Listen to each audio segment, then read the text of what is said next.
Badass of the Week is an iHeartRadio podcast produced by High Five Content. May 5th, 1862. The unstoppable troops of Napoleon's French army ignore the driving rain as they march inexorably up a mud-slicked hill towards the fortified Mexican city of Puebla de Los Angeles. Zouave troops, the elite shock forces of France's invincible army, have the bayonets fixed on their rifles. Steely eyes stare out through blood-red caps, past handlebar mustaches. These are eyes that have seen battle against the toughest soldiers in the world, that have conquered armies and destroyed nations. Eyes that have never seen defeat in their lifetimes. A volley of musket fire ripples from the Mexican lines. They are fired by irregular troops, citizens defending their homes. Many shots miss, but a few hit their mark. The Zouaves do not flinch. They press on. They scramble up the hill. The Zouaves stop at point-blank range and unleash a volley of their own. It is much more accurate, deadlier. Many defenders fall. Those left standing turn and flee. This is what happens to the enemies of France.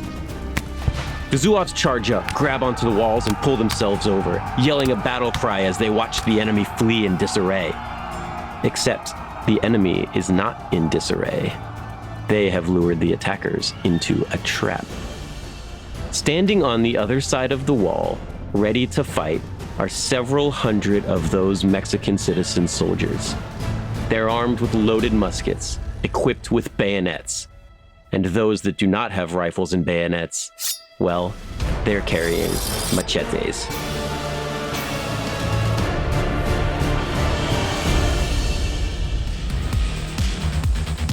Hello, and welcome back to Badass of the Week. My name is Ben Thompson, and I am here with my co-host, producer Andrew Jacobs. Andrew, welcome back. How are you doing today? I'm good. How are you? I'm doing good. So Andrew, we are working together on some pretty interesting stuff coming up. Yes, we are working on some fun stuff, which I can't get into all of it. But one thing I think that is worth mentioning for the listeners here right now is that we are actually in the process of relaunching your Patreon. Yes. That's something that I let sit a lot. Like I haven't been that great about updating the Patreon, but we've been making some really cool plans of some really fun things that we can offer for the podcast. Considering it's been pretty quiet over there for a long time, I'm impressed. You still have some Patreon, some paying Patreon members. Yes, our loyal fans, and we love them so much. those people are the most loyal. Yes, and I hope we are going to surprise them with some fun stuff. So I would say for the folks listening here, check it out. Patreon.com/badass of the week. Subscribe. There's going to be some stuff incoming there in the coming weeks and months in terms of episodes that might end up being ad free, other exclusive content opportunities, fun stuff. So we are just working hard to support the show and keep it going and telling stories. And, we need fan support. Yeah, absolutely. We always appreciate you guys, and we do, anytime you like or comment or tell your friends or share our show, it really helps us out more than you'd think. So all this is very valuable. And we are going to have some really fun stuff coming to the Patreon soon that should be good for you guys, should be exciting if you like this kind of stuff. To reiterate what Ben is saying, sometimes Ben and I are on here, we're talking to each other right now, and sometimes it might feel a little bit like we're speaking into a void. We know you guys are out there somewhere listening to this, but let us know you're listening. Would love hearing feedback, especially criticisms as well. We can up our game. So let us know. I have a good friend who he listens to our show every Tuesday when it comes out, and then he kind of live tweets me his reactions to things that we're talking about, which I think is kind of fun. He'll be like, nice. I was like, yeah, he was listening to the Kamehameha one. He's like, aura of violence. That sounds like a D&D paladin ability. I'm like, but that's the text. And I'm looking at that and I was like, oh, right. He's listening to the Kamehameha episode. There's something. We could do a live episode one of these days, see what happens. I would like to try that sometime. I'm not sure. No rewrites, no edits on that one. Yeah, that's a little trickier for me, but but they do the tours, they do live tours, which would be fun. Yeah. And the audience gets one show and then it might get cleaned up a little bit for audio and distribution later on. But I think the audience is probably ready for the show now. So let's jump into that. Yeah, let's do that. So today we have a really fun story from the history of Mexico. So this episode is going to air the week of Cinco de Mayo. So we have that coming up. It's going to be on Sunday, May 5th, the Cinco de Mayo. And it's a holiday that everybody, it's celebrated in college campuses around the country, generally with margaritas and Coronas and guacamole, as all great national holidays are, right? You've got St. Patrick's Day. That's just like, French fries and Guinness, and even the 4th of July, it's like Coors Light and Jameson, I guess, or not Jameson, Jack Daniels, but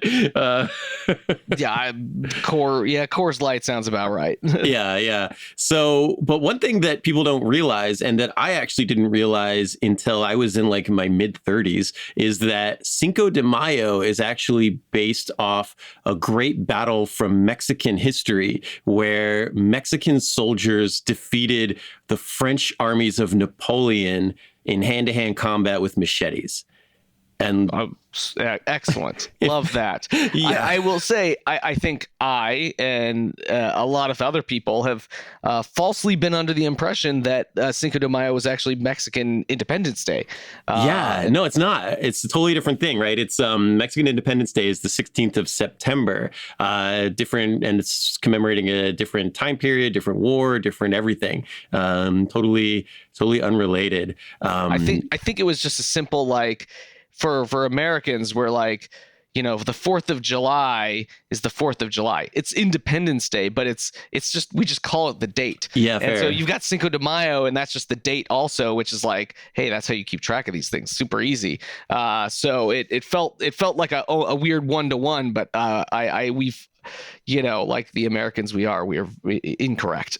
Yeah. The name for Mexican Independence Day is Grito de Dolores, which is the scream of Dolores. He was that's way better than the 4th of July. Way better than the 4th of July, right? A guy named Miguel Hidalgo. Why is Dolores screaming? He was a priest and he was like angry at something. He was like Miguel Hidalgo, and he was like very angry about something, or he was very angry about the way the Spanish were treating Mexico and exploiting it for its resources and not giving a voice to the people and so he stands in a village square and he screams that we should rise up against Spain, and everybody did. And that was the beginning of the Mexican Revolution. Yeah, pretty good. That's good stuff. Yeah, we gotta up our game. We need a better name for the 4th of July. Yeah, something more fun. Yeah. So. Explosion Day. Yeah, exactly. Okay. Yeah. So I mean, here's one like what you said. Like, it's common. A lot of people think it's Mexican Independence Day. I learned that it was Cinco de Mayo was based off of a battle in like a way that I'm almost embarrassed to admit. I had been doing the website for like 10 years, and I read on the placemat of a Mexican restaurant that Cinco de Mayo was based off a battle. And I was like, how did I not know this? How did I miss this? That's fantastic. Mm-hmm. And frankly, I hope whoever designed that placemat is listening right now so that they know that their life's work has not been in vain. Yes, that's true. So shout out they're teaching people left and right. Absolutely. At every meal. Yes. Shout out to Mr. Vias in Seattle. There you go. for the paper placemat that told me that Cinco de Mayo was based off of a battle, and kind of changed my understanding of the holiday forever. So that's pretty exciting. Mr. Villa, if you're listening, we are accepting sponsorships. Yes, fair enough. or free guac, one or the other. Yes, absolutely. So as much as this episode is about it not just being Drinko de Mayo, I am going to pour myself a little bit of tequila in a shot glass with a skull and crossbones on it. Excellent. In order to commemorate. It's the Pirates of the Caribbean one from Walt Disney World, which I don't really think there's no real connection there, but it's got swords and a skull on it, and that's related to the story we're talking about. So most importantly, it has tequila in it. Exactly. Yeah, so that's what counts. Yes. So while I do that, we are going to take a really quick break, and then when we come back, we're going to talk about Cinco de Mayo and when Napoleon met Machete.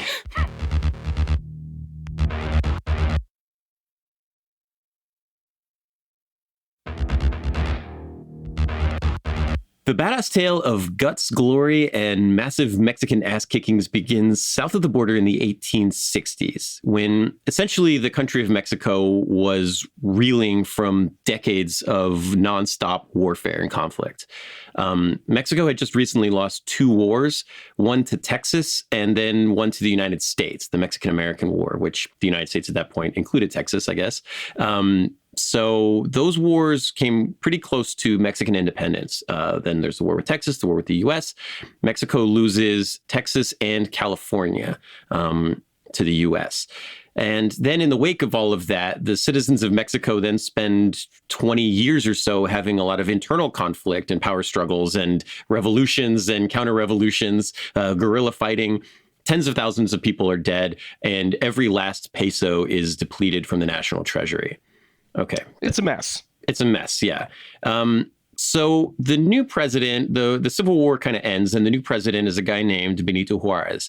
And he has a big problem. He's got no money, and his country's a mess. So he owes a lot of money to Europe. He's borrowed some money to help him win the war. He's borrowed money from France, England, and Spain. And when he takes over, they're expecting him to pay them back. But he says, look, he issues this decree and he says, look, we're basically bankrupt and we need to put a 2-year moratorium on paying our debts. Give us 2 years to organize our national economy, get our shit together, and then we will start repaying our debts that we owe you. Seems reasonable. I mean, the long-term, it's a long-term plan. It's a long-term plan. Yeah. Yeah. How do you think 19th century European colonial superpowers felt when Mexico told them that it wasn't going to pay them? Well, I'm guessing they weren't employing, a whole bunch of economists who are looking at, 50, 100-year plans. So probably not great. Right. Yeah. They've got kings, and those kings need money right now to fight these wars, to finance these wars that they are currently fighting. Okay. So, yeah, they get pissed. They organized together into a 3-country alliance of 3 of the most powerful, possibly the 3 most powerful countries on Earth. And they send a fleet over to Mexico to basically shake down the government and every last Mexican they can get their hands on until they're repaid their debt. That seems like it will work out well. Sail across an ocean to get the money from someone who already told you they don't have the money. Yeah, we don't have the money. So, what are you gonna do here? Just punch them in the gut a couple times and say, great. Yeah. I mean, it's I don't know. They blockaded the ports, and if you blockade the ports, they can't import or export anything. They're not going to make any more money. You feels like you're making things worse here. But yeah. Okay, fair enough. They needed money and they went over there to get it. Okay. Now, normally the United States had Mexico's back on things like this, especially problems with European superpowers. The US is fighting Mexico, but nobody else is allowed to come over here and fight Mexico. We had this kind of badass document known as the Monroe Doctrine, which was named after President James Monroe, who basically put a call out to all of Europe and is like, if any of you Europeans come over here and try to land your troops and colonize anything here in any of the Americas, North or South, I'm going to get upset and we're going to have words. We're going to have problems. I like that. It's sort of like an older sibling protecting like a younger sibling in school. Like, don't beat up my little brother. I'm the only one who beats up my little brother. It's how it is. It's almost more like, I mean, maybe the best analogy is like a mafia protection racket, where like Sure. there's like a local business and it's on this particular gang's turf, and that gang goes to the shop owner and is like, if you give us 5% of your profits, somebody won't come in and break all your windows and beat up your cashiers.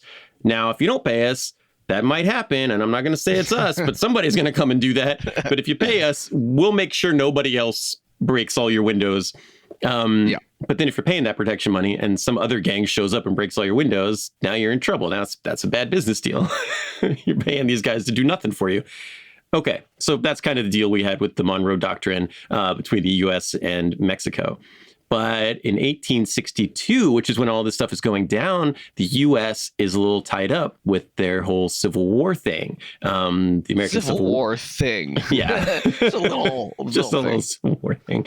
Yeah, and with the American Civil War going on, and we're in it started in 1861, so we're kind of in year 2. It's kind of prime, like some of the big battles of the war happening. The Union is losing a lot of people. And Americans really don't have time to beat up anybody other than themselves. So when the French Emperor Napoleon III, he's the third worst of the Napoleons. Although, if we want to do as I call him, Nappy B. Yes, he was the Napoleon's nephew, and I guess for a weird Cinco de Mayo tie-in, Napoleon I, like the main Napoleon, he died on May the 5th. So It was 1821, but here's another Cinco de Mayo connection. There you go. Okay, so Napoleon III has taken over after a revolution. He also doesn't have a lot of money. He wants those pesos back, and he also wants to try to build a new French empire. So he decides, all right, hell yeah, like Mexico has no army, no money. The U.S. is busy. I'm going to just land a ton of troops in Mexico, conquer everything I can find, set up a puppet empire loyal to me. And if anyone has problems with that, I'll put a bayonet in them. Great. So while Spain and England had come over just to get some money and blockade the ports, when France came, they sent a ton of troops and they land soldiers, like large numbers of soldiers. And Mexico's like, okay, well, we actually have a serious problem. So they find some money to pay off England and Spain. It's not a lot. It's not close to what they owe them, but like, here's a little bit. Just you guys go away. We actually have to deal with this France thing now. Okay. This is the beginning of what historians like to refer to as the Second French Intervention in Mexico. The first one... That's a boring name. It's a really boring name. Yeah, it's terrible. The first French intervention in Mexico is better. It was in 1839, and it's called the Pastry War. Like, see, now we're talking. Yeah, Pastry War. Yeah, it's up there with Ragamuffin War from Anita Garibaldi. Yeah, so apparently the story with that was there was a French pastry chef in Mexico City named Monsieur Remontel, and he claimed that Mexican soldiers beat him up and broke up his shop. And so France sent troops there to blockade the ports. Do not mess with French pastries. Yeah. Do not mess with French pastries. They were like, this is a national emergency. That's like NATO level. Yeah. Invoke Article 6. They have the baguettes. Yeah. All right. So in April of 1862, you have this battle-hardened, well-equipped army of French regular infantry. They're under the command of a guy named Ferdinand Latreille, the Comte de Lorraine. So he's a French count. He is battle-hardened. He has fought in wars in Europe. He has fought against guerrilla troops. He's fought against, up and down France. He's experienced and he's good at what he does. So he lands in Veracruz, which is on the coast, and he begins a 400-mile march towards Mexico City. And he's got one thing on his mind: devastate Mexico, turn it into part of the French Empire, then start raiding their silver mines and sending silver home to Napoleon so that they can make the French Empire bigger. Okay, so there's a plan. There's a plan, yeah. Napoleon, when the Comte de Lorraine left, Napoleon said, when you get there, the country is such a mess, and the government is having all these problems. You will get a warm reception from the Mexican people. There will be women and children lining the streets with flowers, welcoming their French liberators. They'll be so happy to be part of the French Empire, all the pastries that they can get. It's going to be great. Do you think that's what happened? I mean, clearly not, based on the I'm in the know here, so clearly not. There's probably like one lone person, being like, as the Simpsons, like, I was saying Boo Earns. yeah. It's just Monsieur Remontel from the Pastry War is like, finally, the French have come to liberate me. Yeah, exactly. He's there. He's like, you thank God, merci. Yeah. There's an interesting thing happening here, too, with the French, because Napoleon III has kind of taken control in this revolution, and he has put in a new French empire. But before that, they had a republic. And so he's kind of like, they had the French Revolution put in a republic. Napoleon I crushed that. Then they were able to put in another republic, a democracy. And then Napoleon III crushed that. So you actually have a lot of like disgruntled French people who would protest by singing the Marseillaise, which is the current national anthem of France. But Napoleon III banned it because it was like, oh, this is too democratic. I don't like it. What a jerk. Yeah, he's a jerk. Okay. Well, yeah, the turns out that the Mexicans weren't that excited about seeing a foreign invasion force on their turf.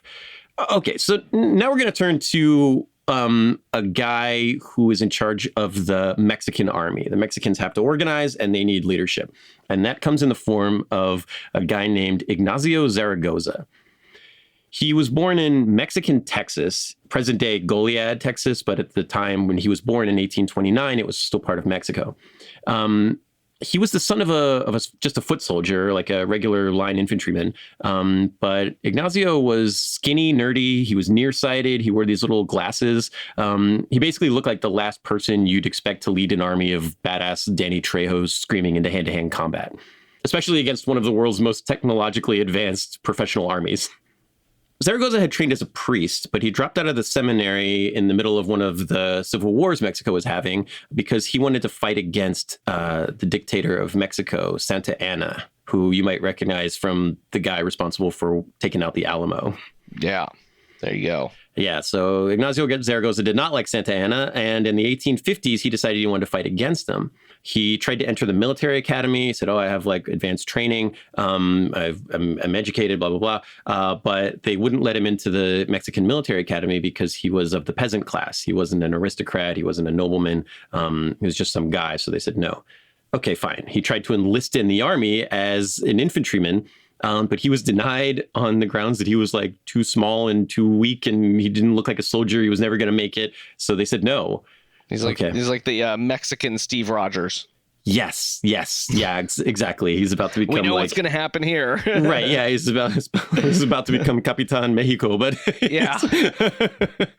But yeah. So he ends up joining this little local militia unit, which is just basically like citizen soldiers who are kind of on call. Think like the Minutemen of the American Revolution. He joins this little group. But once he takes over, he shows that, maybe he's not going to kill 15 guys in a bayonet charge, but he has a talent for tactics, leadership, and logistics. He rises from private to sergeant to captain. And by the time he's 31, he's a general and he's commanding 8,000 men into battle. And he actually fights Santa Anna and defeats him and helps establish a constitutional democracy in Mexico. Oh, cool. Not too shabby. Yeah. He commanded the battle that threw out Santa Anna and put in Benito Juarez. Okay, great. Juarez responded by making Zaragoza the Mexican Secretary of War. But when word came in that, all right, Napoleon has landed a bunch of troops in Veracruz, they're marching for Mexico City, Zaragoza resigned his position and went back to the army to take over leadership of the forces, which is kind of awesome. It's like Teddy Roosevelt vibes. So he goes out to the battlefield. He has one small battle with the Count de Lorraine out in the open. Hasn't really had time to prepare his defenses, prepare his guys. They fight on April 28th, 1862, and Zaragoza is defeated. It's not a crushing loss, but he's clearly like outgunned, outmatched, outnumbered, and he so you're about to do Hamilton right there. Outgunned, outmanned, whatever the yes. Yeah, so he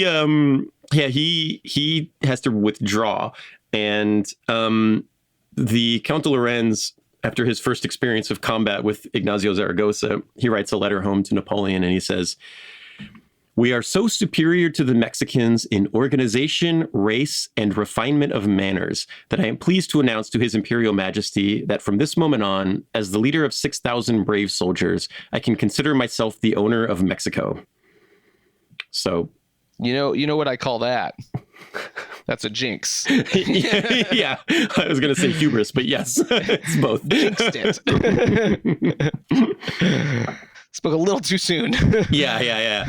So Zaragoza withdraws. He does a tactic that has worked against Napoleon's in the past. He withdraws and starts burning up crops and denying like access to Napoleon's guys. I like how you said worked against Napoleon's in the past. Yeah, it's what the Russians did to the first one. Yeah, that's what they're doing. They withdraw a little bit, deny them, draw them further, because Mexico City's it's not close to the coast, so they're drawing them into Mexico in the spring, and some of the starting to be some fatigue on the Count de Lorenzo's soldiers. Okay. He withdraws to a place called Puebla de Los Angeles. It's a pretty big city outside of Mexico City, home to about 80,000 people, and it's kind of right on the road from Veracruz to Mexico City. If the French want to maintain supply lines to the sea and take Mexico City, they have to go through Puebla. And Zaragoza gets there. He's got 4,500 guys. So he's outnumbered. He's got 4,500. Napoleon has like 6,000, maybe 6,500. Okay. What do? Zaragoza's on the defensive, which is a bit of an advantage for him. He digs in, he positions his artillery, and he prepares for a serious fight. All that stands between, the 6,500 professional soldiers of the French army and Mexico City are his guys, who are militia troops. Most of them have less than 3 months experience as soldiers. He's got no money. He's got no equipment. He has very little artillery, very little cavalry. He has no way to pay his soldiers because Mexico is broke. So these guys are not getting paid to be there. And some of them are in uniforms, but most of these guys are literally just carrying rifles that they had in their house. Like they're carrying antiquated old rifles that they use for hunting animals, and their machetes that they use to cut crops on their farms, and they're dressed in regular clothes. I think it sounds like if you looked up the term ragtag in the dictionary, there'd be a picture of these guys. Yeah. I mean, they do a reenactment of the battle in the city of Puebla every year, and they have guys that dress up like the French line infantry, and it's the very European, picture Napoleon's army, right, with the big hats and the crisp uniforms with the buttons and all that, and the other side is literally wearing ponchos and sombreros and carrying big machetes. It's nice. Who you got, right? That's fun. I like it. Awesome. The videos, there's a good contrast. Yeah. Yeah. There are videos of this reenactment and they're amazing. Okay. So we don't know exactly what Zaragoza said to his troops to pump them up on the night of May 4th, or on the morning of May 5th before the battle. But, I'll quote his speech from the Mexican movie Cinco de Mayo, La Batalla. He says, "This day you will face an army that regards itself as unbeatable. They think this because they have never faced brave Mexicans, Mexican warriors like our ancestors, like all of you gathered here today. This country has shed blood for war since its independence. Rich against poor, liberals against conservatives, peasants, mixed race, foreigners. Today you have the opportunity to bring Mexico together. Don't worry that you are fighting a nation of warriors, because you are a nation of warriors." I'm imagining the Mexican Bill Pullman, you know, standing up there being like, today is not actually our Independence Day. It is. Like he's riding around on a horse. He's holding the Mexican flag. And remember, he has these little like circular, like John Lennon glasses, but they're like tiny, like, so they're 1860s spectacles, but he can't see without them. So, but yeah. Today is not our Independence Day. That will be in September. Today will be remembered as our Independence Day by dumb Americans who love to drink margaritas and eat tacos. It's going to be great. Viva Mexico. All right. Well, we are going to get into what happens in that battle after we take a really quick break. So stick with us.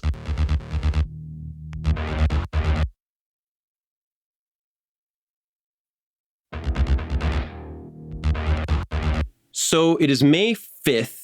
1862. Ignacio Zaragoza and his Mexican soldiers are lined up. They're at the top of a hill. They're behind fortifications. There's 2 forts and some artillery and some rifles. Opposing him is the French army, and they're consisting largely of a type of infantry called Zouaves. I don't know if you've ever seen these guys before, but the Zouaves, they wear these big, giant, poofy, like Aladdin pants, like bright red Aladdin pants. Like MC Hammer. Yeah, like hammer pants. And they have these big, like the style at the time was this big handlebar mustache. And hammer pants and these little hats. They're guys who, they look funny, but they're battle hardened, right? These guys, they're trained in North Africa. France had North African colonies at the time, and they did all their basic training by like beating each other up in the Sahara Desert, right? Like they're trained for hand-to-hand combat. They're trained for warm weather fighting. They're trained for specifically like bayonet combat. They're hardcore guys. They're like the hammer of the French army. Okay. The MC Hammer. The MC Hammer of the French army. Yeah. Sorry, I had to. No, it's great. They sound like some folks I do not want to tangle with. Yeah, exactly. They are serious dudes. So, okay, when the morning dawns, Zaragoza is looking out from the bell tower of the city cathedral, and he sees 3 columns of French troops lining up for an assault on the city. So there's 2 major forts that guard the gates of Puebla, Fort Guadalupe on one side and Fort Loreto on the other. Both of these are positioned at the top of steep hills, and every cannon that Zaragoza can bring to offer is on these forts. Okay, he has clear lines of fire. The French are going to have to take these forts. But the Zouaves are trained for this, and at this point, they're fearless, they're tough, and they don't respect the Mexican army. And so they just are going to charge. They're going to run right up this hill, and they're going to put their bayonets out, and they're going to drive the Mexicans back. And this is what the French army does, right? The French army has not lost a battle since Waterloo, which was 50 years ago. They've been invincible. Coincidence? So, all right. When they're about 600 yards out, Zaragoza gives one last order and one last, pump up speech, and his soldiers start firing cannons.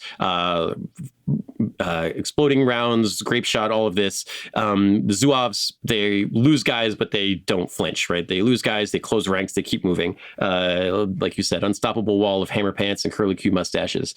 At 400 yards, the Mexican infantry opens up with their rifles. They're putting out as much fire as they can, but the French aren't slowed by that. They keep pushing forward. There's explosions, there's gunfire, there's bullets.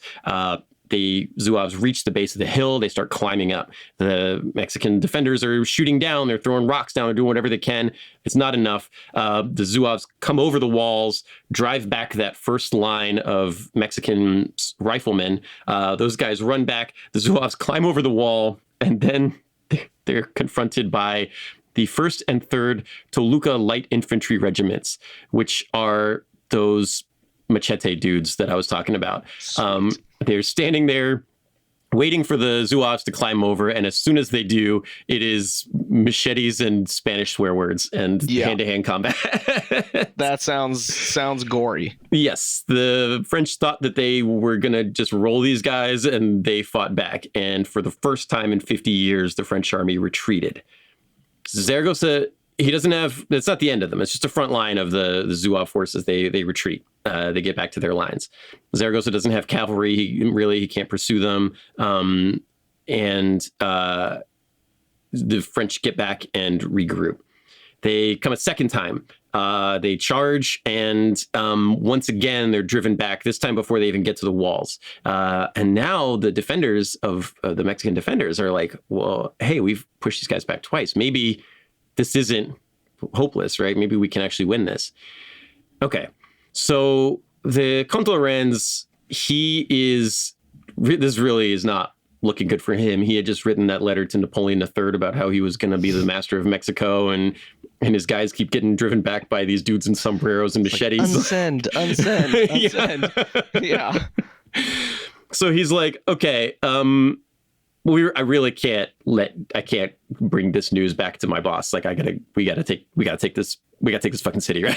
We gotta go. Yeah. And so he orders a third attack, and it starts raining during the attack. And so the rain is coming down, and it's getting slippery. The guys that he's sending out there are already exhausted. They've been cut with machetes and shot, and they're wounded and they're beat up. And they're trying to scramble uphill through the mud and the dirt and the rain. And they reach the walls, but the same thing. This time, they're being shot all the way up to the fort.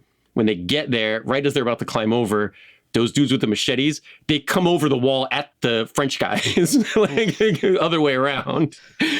French guys they've had enough. We've seen enough of this. They run for it. The Mexican army charges out at them. What little cavalry they have comes out and tries to attack.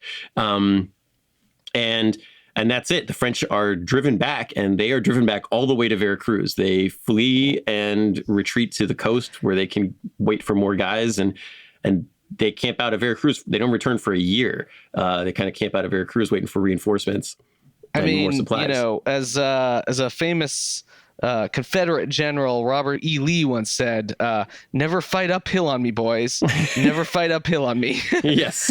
Wow, that was a big mistake. Feels like it applies. Yes. Yes. That was if you're in the know on that one, you're in the know. Right. Yeah. The military equivalent I think of for this is Bunker Hill, right? Where we thought, the U.S. thought they were going to get crushed by the British, and the British charged uphill because they were overconfident and they got driven back. And even though, Boston fell, Bunker Hill was still a big victory because it was hey, we can beat these guys, right? It is possible.